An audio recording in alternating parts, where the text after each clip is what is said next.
more cement than any other on the African continent. He owns the largest oil refinery in all of Africa, a machine so big it can process 650,000 barrels of crude oil every single day. His factories make the sugar in your tea, the flour in your bread, and the fertilizer feeding farms across the continent. He has financed the campaigns of Nigerian presidents. He has sat on economic advisory boards alongside heads of state. He has been called the most powerful private citizen in Africa. His net worth as of 2026 is over 30 billion US dollars. He is richer than entire countries, and he built all of it not with technology, not with apps, not with the internet, but with cement, sugar, flour, and one of the most ruthless industrial strategies the world has ever seen. His name is Aliko Dangote, and this is the insane story of how one man from northern Nigeria became Africa's richest person and built an empire that feeds, fuels, and builds an entire continent. Aliko Muhammad Dangote was born on April 10, 1957 in Kano, the ancient commercial capital of northern Nigeria. Now people love to say Dangote came from nothing. That is not exactly true, and we are not going to lie to you. Dangote was born into one of the most prominent merchant families in West Africa. His maternal grandfather Alhaji Sanusi Dantata was one of the wealthiest traders in colonial Nigeria, a man who built his fortune moving groundnuts and kola nuts across the Sahara. So yes, Dangote had advantages. He had a name, he had connections, and he had a family that understood business. But here is what people are missing. Having a wealthy grandfather does not make you a billionaire. Plenty of people inherit privilege and waste it. What Dangote did with that is that he had the power to build something real. So this is the story. From the age of 8, he was already trading. He would buy boxes of sweets and sell them to his classmates at school for a profit. His grandfather saw this and encouraged it. He later said, "My grandfather taught me that business is about discipline and not luck." After finishing school in Kano, Dangote went to Al-Azhar University in Cairo, one of the oldest universities in the world. He started business administration. In 1977, he graduated and returned to Nigeria. He was 21 years old. He went to his uncle and asked for a loan. His uncle gave him 500,000 naira, roughly 3,000 US dollars at that time. With that money, Dangote started a small trading business, importing and selling commodities, rice, sugar, salt.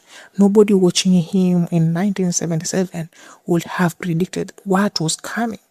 For the first decade, Dangote was a trader, buying and selling, moving goods, making money but not building anything permanent.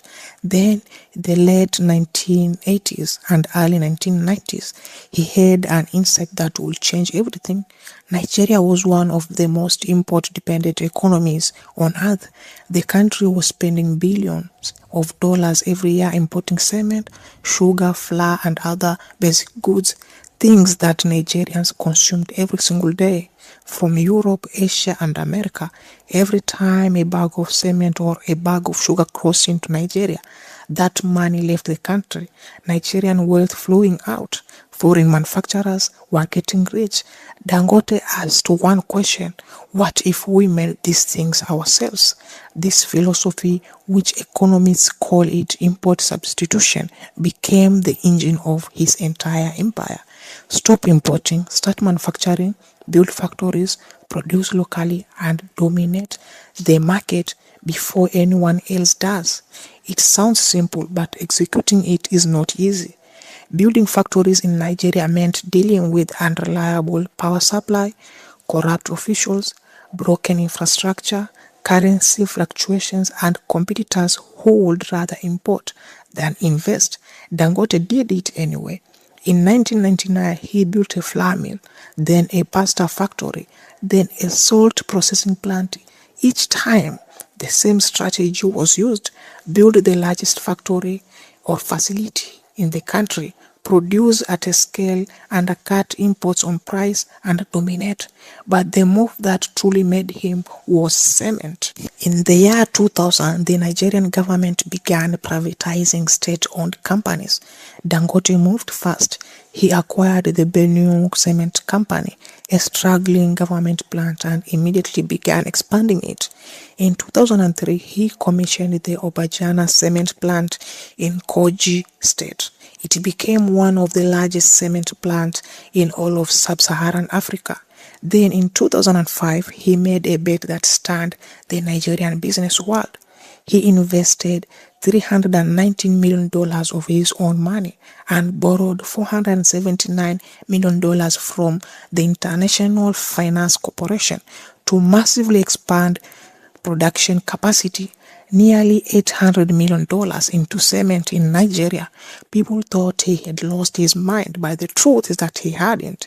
Nigeria was building roads, houses, offices, bridges. All of it needed cement, and the country was importing most of it at enormous cost.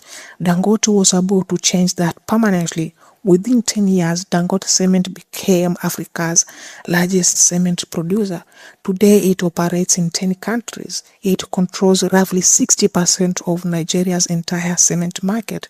A single company, 60% of an entire nation's cement supply. He then did the same thing across the continent.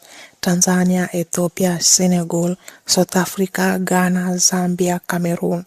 Cement plants going up everywhere Africa was building. By 2014, Dangote Cement had a market capitalization of $25 billion on the Nigerian Stock Exchange. Forbes named him the richest man. Time magazine put him in the 100 most influential people in the world, but Dangote was already planning his most insane move yet. Nigeria is one of the top oil-producing nations in the world. It sits on billions of barrels of crude oil underground, and yet for decades, Nigeria imported most of its own petrol, its own fuel refined abroad and shipped back at an enormous cost to the very country that it came from. In 2013, Dangote announced he was going to fix this. He would build an oil refinery, not a small one, not a medium one, but the largest oil refinery in all of Africa, one of the largest in the world, capable of processing 650,000 barrels of crude oil every single day. The cost was $20 billion US dollars. $20 billion. For context, that is larger than the entire GDP of many African countries. The original plan was to complete the construction by 2016. It took until 2024, 7 years late, billions over budget. During constructions, he faced crude oil supply problems, government politics, technical failures, and accusations from Nigerian officials that he was trying to monopolize the country's entire fuel supply. He borrowed money during constructions to keep it alive. He fought publicly with the Nigerian National Petroleum Company over crude supply agreements. He went to war with importers who profited from Nigeria's dependency on foreign fuel and did not want his refinery to succeed. He said publicly, "There is a mafia fighting to frustrate this refinery. People who got rich from Nigeria importing fuel for decades, they do not want this to work." But by 2024, the refinery was producing diesel, aviation fuel, and petrol. It was running, not in full capacity or at full capacity, but it was running. The scale is almost impossible to comprehend. The world's largest crude distillation unit, the world's largest residue fluid catalytic cracker, a 435 megawatt power station built alongside it, a deep sea port, a fertilizer plant. It is not just a factory, it is an entire industrial city, and Dangote built it himself. Today, the Dangote Group is the largest industrial conglomerate in West Africa. Cement operations across 10 African countries. Africa's largest sugar refinery in Lagos producing 1.4 million tons annually, meeting 90% of Nigeria's national sugar demand. Flour mills, salt factories, fertilizer plants, and logistics networks. The group's listed companies alone represent nearly one-third of the entire Nigerian stock exchange's total market capitalization. One man's business says one-third of an entire country's stock exchange. His net worth as of 2026 sits at 30 billion US dollars. It grew by nearly $2 billion in 2026 alone. He has stated publicly that his goal is to grow Dangote Group to $100 billion in value by 2030. To put that in perspective, that would make a single private African company larger than most African economies. He has partnered with Chinese engineering giants to build 12 new factories across 7 African nations. He is expanding cement capacity. He is planning to more than double refinery output by 2028. The man is 68 years old and he is still building. But no empire this size exists without controversy. The first and the most persistent accusation against Dangote is this: his dominancy is not purely the result of better products and hard work. It is also the result of political connections that his competitors simply do not have. Academic researchers at Business History Journal published a paper titled "Development Built on Crony Capitalism: The Case of Dangote Cement." Their argument: Dangote benefited from government input bans on competing cement, favorable tax arrangements, and regulatory decisions that helped his companies grow at the expense of competitors. Dangote has always denied these accusations. He argues that he simply invested where others were afraid to, and there is truth in that. Nobody forced other Nigerian businessmen to build factories. He did it when nobody else would.